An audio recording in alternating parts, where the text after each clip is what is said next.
In the Charak Samhita, Maharshi Charak says that the root cause of all diseases is weak digestive fire, meaning a weak stomach fire. Many Ayurvedic sages and teachers say that no matter how serious the illness is, its root lies in the digestive fire in your stomach. If the fire is strong, food digests well, nutrition is absorbed, and the body becomes strong. But if the fire is weak, food either doesn't digest fully or only partly digests. This is called ama in Ayurveda, which means undigested food that turns into poison for the body. It goes like this. This ama gradually causes all kinds of diseases over time. That's why food doesn't get digested properly. And if digestion is off, you can neither gain nor lose weight.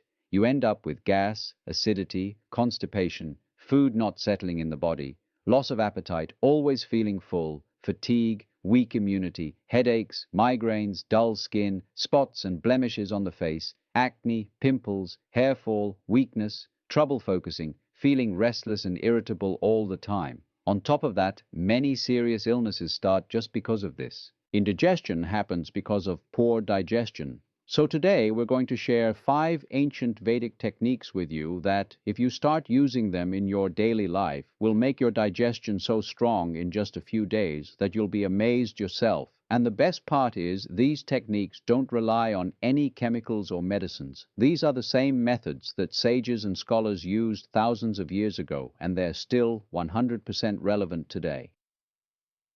Music.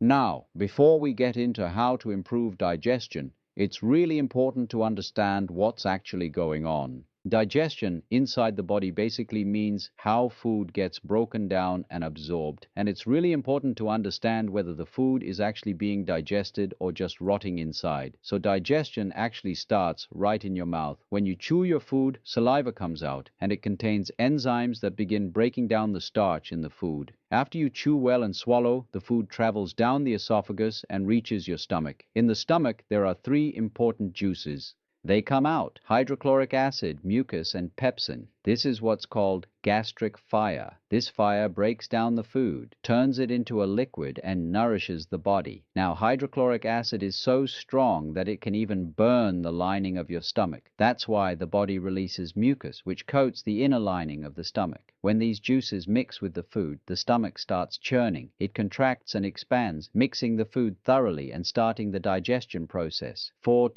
After staying in the stomach for 5 hours, the food moves into the small intestine. Here it meets bile juice from the liver, which breaks down fats. At the same time, juices from the pancreas and intestine break down proteins even more. In the intestine, there's a movement called peristalsis that pushes the food forward. Now, the valves in the small intestine absorb nutrients from the food and help the body create the 7 tissues: plasma, blood, muscle, fat, bone, marrow, and reproductive tissue.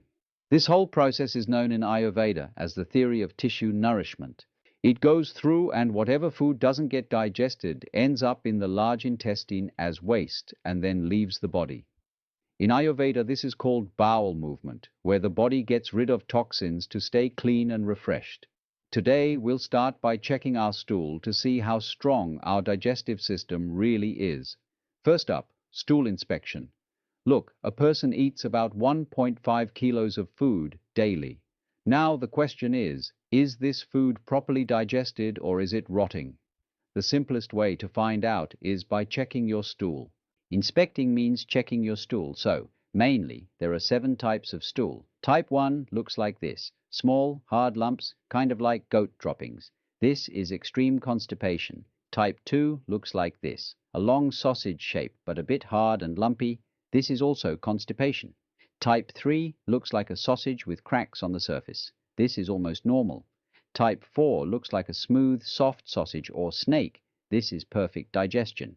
Type 5 looks like soft, small pieces that come out easily. This shows a bit of urgency. Type 6 looks like mushy, broken pieces. It signals diarrhea. Type 7 is completely watery and uncontrollable. This is severe diarrhea and needs a doctor. Simple rule, if your stool is type 3 or 4, your digestion is perfect. Otherwise, your body is signaling you to improve your lifestyle or diet. Now the question is, if your stool is type 1, 2, 5, 6, or 7, how do you fix it? The solution is simple. Strengthen your gut, which involves 3 steps. Number 1. Digestive enzymes. Always chew your food properly.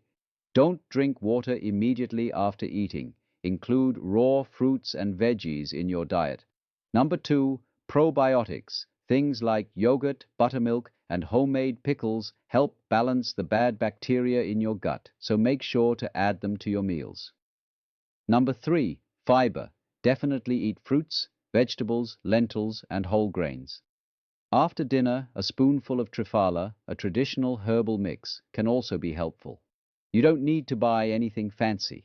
Everything I'm going to suggest is easily available in your kitchen. First thing in the morning, on an empty stomach, have lukewarm water with lemon and a little fennel or dry ginger. Next is ginger, plus black salt. Take a small piece of black salt about half an hour before eating. It helps increase saliva flow and kickstarts the digestion process. Third, ginger plus asafoetida plus carom seed water. Take a little after meals. It's great for bloating and heaviness. You don't need it every day. Once or twice a week is enough. Fifth, fennel seeds. Chew a spoonful after eating. It freshens your breath and eases digestion. Now, number 6 might not be available in your kitchen, so you'll need to get it from an Ayurvedic store or a religious shop. This is about triphala powder. You have to take 1 spoon of it with lukewarm water before going to bed at night. It cleans your intestines, gets rid of constipation, and gets your digestive fire ready for the next day. Number 3 is about the production of digestive juices. Like I said, digestion actually starts right in your mouth.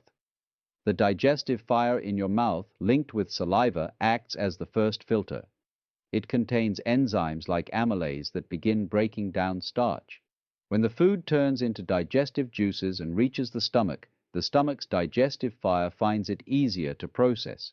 When we gulp down our food quickly, the digestion process remains incomplete. This makes the stomach work extra hard and causes a feeling of heaviness. That's why Ayurveda says you should chew your food at least 32 times. Basically, chew your food until it turns almost like a liquid. In other words, chew so much that even solid food becomes like a juice. Number 4, food limits. Our stomach's grinding action only works well when there's some space inside.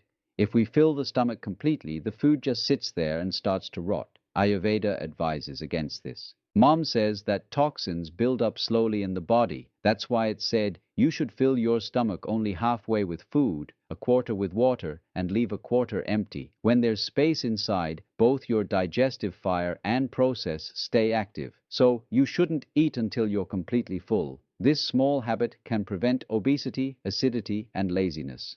Number 5 is the principle of moderation. In Ayurveda, the digestive fire is connected to the sun. The digestive fire in the morning wakes up gradually, so breakfast should be light and easy to digest, about 20 to 25%. Food for the whole day.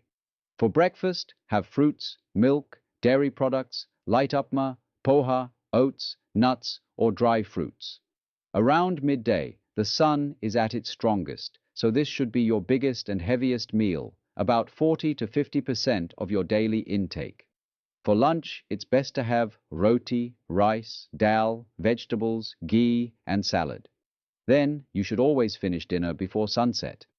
At night, your digestive fire is weaker, so dinner should be light and easy to digest, making up about 20 to 25% of your daily food. For food, you can have khichdi, something light, roti, veggies, soup, or milk for dinner. That's all for today. Let me know in the comments which of these 3 topics you want the next video to be about. Thanks.